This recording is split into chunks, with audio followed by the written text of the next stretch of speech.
who do I think can skyrocket? Because it seems like every year, at least one.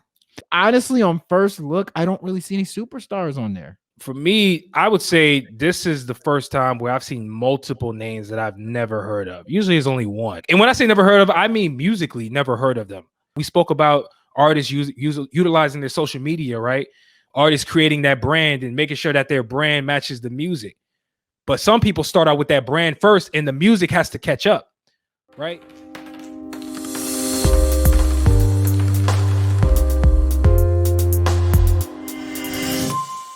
With the first topic of this episode, we're going to start the show off by getting into the 2021 XXL freshman list. I talk about this all the time, how I hate people developing lists because it's their opinion, guys. Like at the end of the day, I feel like lists are to be debated. That's the whole point of a fucking list. If I'm putting together a list and nobody's arguing with me, there's a good chance my list is garbage or it wasn't controversial enough to spark debate. I really feel like lists are supposed to provoke thought. And I think XXL is probably at the forefront in terms of developing lists. And they dropped their latest freshman list, which I think everybody, for the most part, I've heard, disagrees with. But we're going to get into that, man. So Q, on the first initial thoughts on the double XL freshman list, who are some of your favorites? And by the way, I'll list some of these out. We have let's see, list right here. We got Pooh Shiesty, we got Ruby Rose, DDG, 42 Doug, Coi Leray, Ian Dior, Flo Milli, Blast, Lakea, who I never heard of, and Moray. What are your first thoughts on the cover, some of the people you rock with, and just in general? So first and foremost, I want to say this. I want to say that I got a good chance to look at all the lists from the past. So they started doing this XXL freshman stuff in 2007. And the one thing I kept looking at was who skyrocketed from each list, like who made it big. And as I was going down the line, I saw names like Lupe Fiasco in 2007, Wale 2009, 2010 had Nipsey Hussle, J. Cole, Wiz Khalifa, Big Sean, etc., etc. And I'm saying to myself, from this 2021 list, who do I think can skyrocket? Because it seems like at least a year, every year, at least one. So from that list, right now, Coi Leray, you can argue is the biggest out of everybody. And probably Pooh Shiesty second, or Pooh Shiesty and Coi Leray back and forth. 42 Doug is close. I think 2C is very underrated. He has a chance to blow up. And DDG, I think, is very damn good. Ian Dior probably should not be on that list to me. I was hearing music from him in like 2018, 2019. But he's been out for a minute. He's been out for a minute. But actually, a lot of these people, some of these people have been out for over 2 years, like but like 42 Doug. Bro, I've heard him for a while. But Blast been out for a minute as well, supposedly. Out of this list, I personally think Flo Milli has a really good shot of blowing up. I'm not sure how long Coi Leray, I don't know how you say her name, but I'm not sure how far she can go. I think she's having a really good year, but I think they love her now, but I'm not sure if she has longevity. Pooh Shiesty is another person I'm not sure about, but Flo Milli, Moray, and DDG are and 2C, maybe. If we can appreciate 2C, I think he'll blow up. But those are the names that I'm looking at that might blow up. And then, I never knew how to say this guy's name. BLXST. Is it Blast? Is that how you say his name? That's what I thought it is and think it is. I don't actually know though. I still don't even know how to say six Slacko. How you say? You said Black. I can't believe that his name is Black. It has to be Six Slack. But His name is Black, man. Stop disrespecting that man. He's told us on numerous occasions. He even printed T-shirts that said, "Yo, my name the 6 is a really good B." He's done that mad time. Now he's just being disrespectful. I call him Joe Slacko, but Joe, I call him Slack God. I call him Joe Slacko, but Joe Slacko. Yeah, man. I mean, I think it's a good list. I honestly, on first look, I don't really see any superstars on there. Like, I don't know. Yeah, for me, man, I don't. First and foremost, I think every year there's always like there's a wild card. There's always like, some people you've never heard of for the most part. And for me, I would say this is the first time where I've seen multiple names that I've never heard of. Usually it's only one. Like, and when I say never heard of, I mean musically never heard of them. Because my thing is, everybody's getting on Ruby Rose being here, which I think is valid. It's like, what do y'all see? What has she released that has people thinking she's going to be the next star in music? I don't know if I've heard a song from her.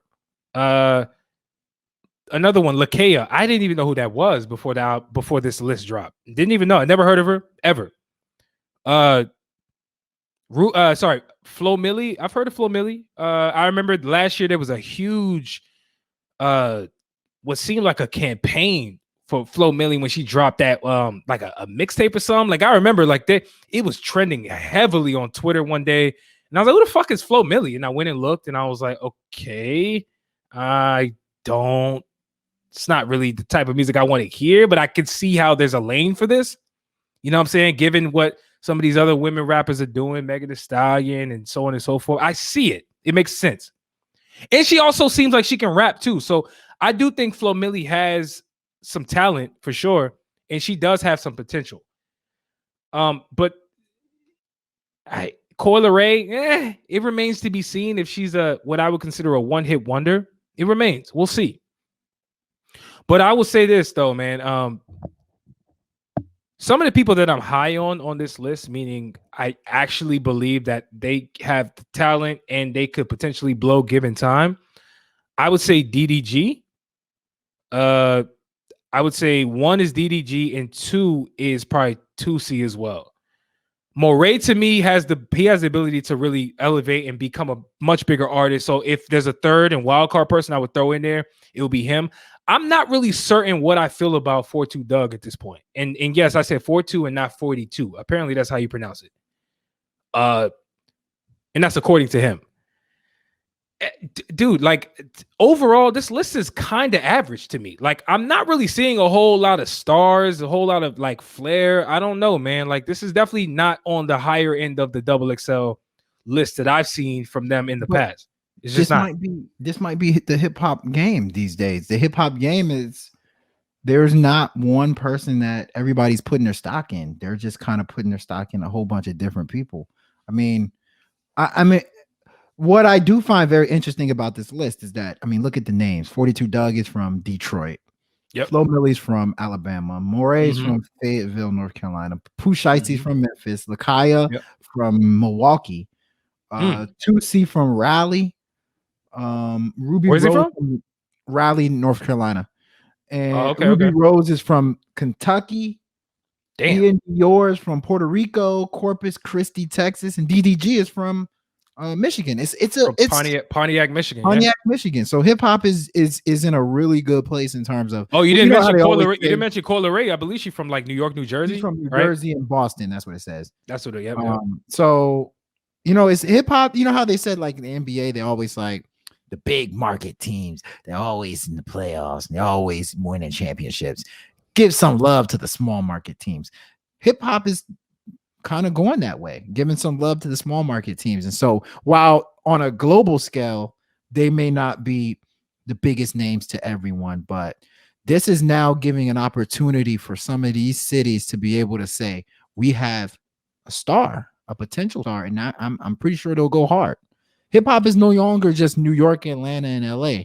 And I think that's the one big takeaway that people should take away from this freshman list. That's a big that's actually a really good point. That's a big takeaway. One of the other takeaways that I think I want to add to that list is that I feel with some of these names, with Ruby Rose being one, DDG being another, I would even throw in Flo Milli, but really the first two, it feels like we've actually ushered in a new era of rappers. Because my thing is, for us to never have really heard of a song from Ruby Rose, but she have a fucking crazy big social media following. So did DDG. DDG is a YouTuber, a vlogger, turned rapper, and now he's being respected for his music. I just feel like the brand, the image, the influencer aspect of what an artist is bringing to the table in 2021 is now being at the forefront. Like it's now being rewarded. That's a good point. More so than like the music itself. That's a good point. I don't know, and I know a lot of people are going to have an issue with that. There's times where I have an issue with it, but I understand it more importantly, because it's like you have to sell the music. The people got to have a fan base. You know, the people have to have it. We had an interview with a guy named Jazz, who y'all are going to see this that interview at some point. But even with him, we spoke about artists utilizing their social media, right? Artists creating that brand and making sure that their brand matches the music. But some people start out with that brand first, and the music has to catch up, right? These labels and people that are being rewarded are the people who've established brands, and I think that's what we're seeing nowadays. I feel like that's at the forefront. Oh, 100%.